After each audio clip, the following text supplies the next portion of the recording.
Hey folks, Lankybird here, and today's going to be a bit special, because this video, we're going to be digging into this demo bucket here. This isn't something that would usually happen on this channel, but each of these demos have me so excited for what the games could bring in the future. Demos haven't been a thing for a while now, except recently with the Steam Demo Fest, and it's kind of fun to see them back. When I was a kid in elementary school, my parents weren't really buying me video games yet. That wasn't until middle school when they got me a GameCube. I think one of the predominant reasons is that we were a Mac family, and back then Macintosh computers ran on the PowerPC processor, which means that games weren't compatible for both very often. There were very few games, and they were very expensive. So we played these demos over and over and over again until each time we'd hit the paywall. You'd hit this huge block of text that said, "Thank you for playing our game so much. You can contact us either by phone or by mail," and you could receive the full copy of this game. But for a while, things were different because publishers became afraid. They thought that demos kept people from actually buying their products. But now I think that fear has reduced, especially with the wishlist feature being used as a measurement of gauging interest. Even more so because it allows them to notify prospective buyers when the game actually does come out. The games we'll be looking at today, however, have not come out yet. So these are not representative of the final product. These are just what I'm looking forward to in the future, and I think you should be too.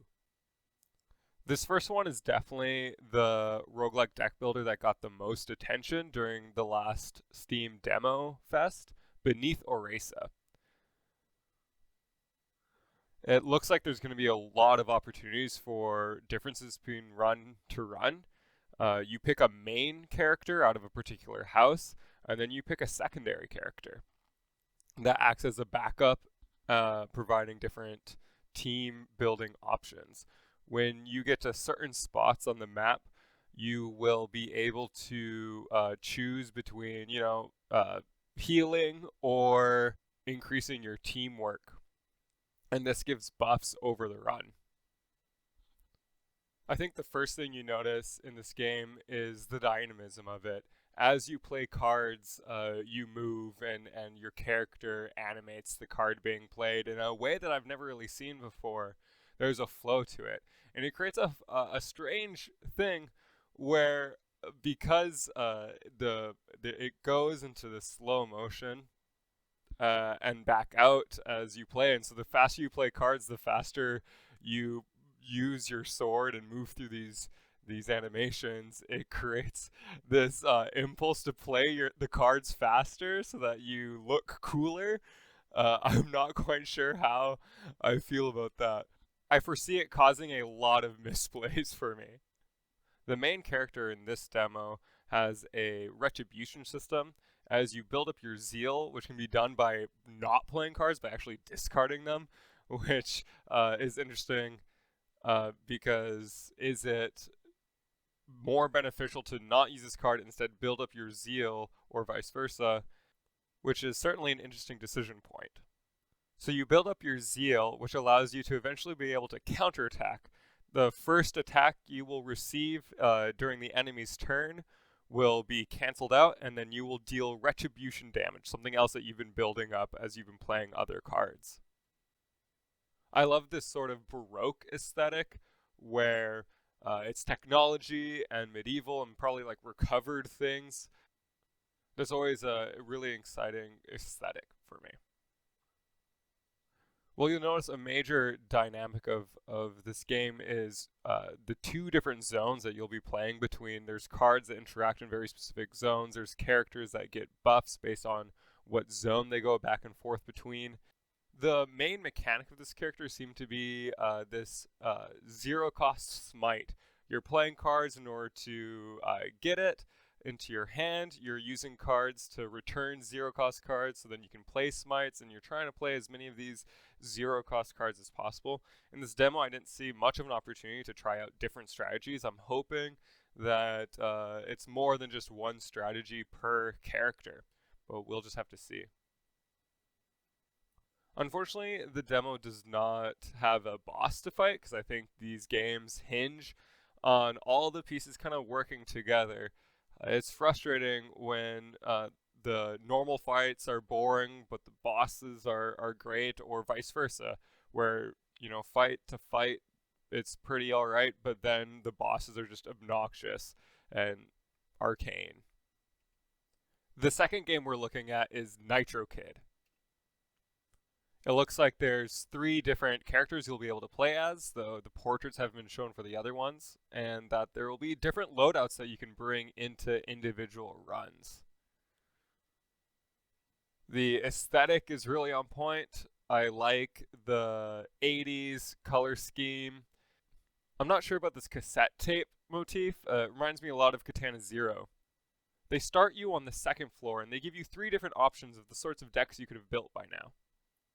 The deck I chose was a jab deck, which meant building up and playing as many of these 0-cost jab cards as I could, boosting my strength so that each one was more powerful, and then playing cards that were more powerful based off of how many cards I played that turn or got cheaper as I played cards.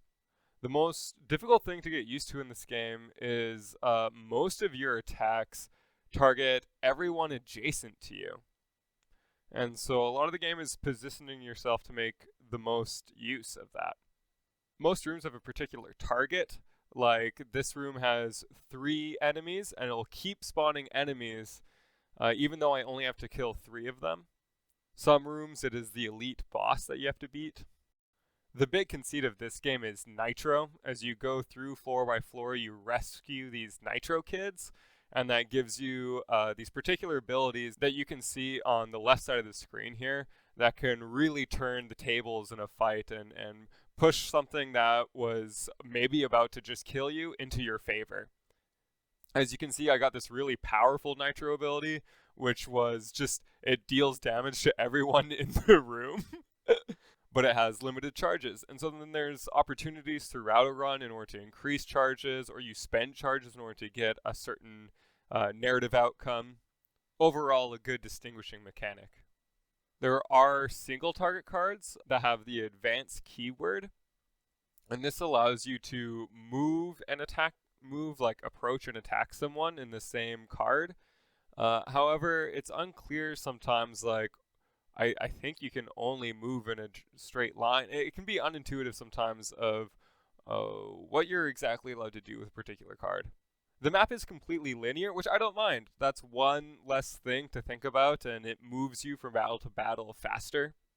There are individual choices to make in, say, the shops or these small narrative opportunities. And it says distinctly what each choice does for you, which is nice. It's not a mystery gamble. Well, each enemy has their moves indicated by icons above their heads. It was unclear exactly what each individual icon meant. One of the other decks is burn-based, like you give others and yourself the burn debuff, and then you're able to consume it as if it were a resource in making attacks and such. It's clear in the demo that there's a lot of different directions that a single character's deck could go. Thankfully, this demo had an example of one of the bosses in the game. It pits you against this brain room that functions a little bit differently and has a lot more mechanics going on than the individual fights, but isn't so completely different that you find your deck to be useless now. It's the right kind of challenging boss fight, in my opinion. Alright, the last game I'm going to talk about in this video is Nadir. It looks like when this game releases, there will be 3 different characters you can play as. I'm not quite sure how the vices line up to these historical characters, but what have you. And you also get to pick the enemies and the boss, it looks like, that you'll be facing at the end. Each of these games has incredible design, where its themes, its art direction, and its UI, everything ties together into a really well-presented roguelike deck builder. Even if this one has some glitchy stuff sometimes. I'll be frank, I played an earlier version and then this version, and I liked the earlier version more, at least what I played of it, and was really shocked to see the changes that they made. It adds, so before it was only full cards instead of these double cards, and the cards up top were these stels, that were really sleek and simple. And now it's like triple the obfuscation in the UI. They say in their design notes that the reason they had to change things is because it made balancing really hard. They were introducing more and more safety nets for their players because of how difficult it was to balance your deck between the red and blue cards, and so they chose this direction instead. And I respect making such a huge shift in game design in order to solve a problem rather than trying to mitigate all sorts of little problems. You get to the root and try to solve it in a new way. I respect that. I just hope that they're able to refine this so that it's not quite so overwhelming. The fundamental game design here is really interesting to me because the majority of these roguelike deck builders that we've seen, we've seen them already in these previous two demos, is you have this set of 2, 3 energy and these 5 cards that you draw, and you spend your energy to play these cards. Well, here, as you can see, there's different colors of cards that correspond to cards at the top of the screen. So you flip the top cards in order to play your own cards. And you get to pick the bad thing that your enemy does to you. While that is interesting and it creates a lot of opportunity for play and decision making, what I fear is the amount of analysis paralysis, where everything in this little turn by turn, you have to second guess. Because you are choosing what your enemy's going to do to you, you're choosing what cards you're going to flip, you're choosing which card of yours you're going to use, which side of your card you're going to use. That's a lot of decision points that could cause a lot of players this analysis paralysis and really bog down play. I don't know if this is just a early game development thing, but some of the enemies are really easy to cheese because you can just flip a particular card, neither of which has an attack. As you can see against these flies, I flip the Amplify and the Rage, which is both just increasing the stats of the creature, and so I can beat it without it ever fighting me, really. Some of the creatures are absolutely annoying to play against. This one, like, basically every option fills your deck with crap cards that you have to use, and I just found it a slog. Like, I could eventually beat it, it just took me forever.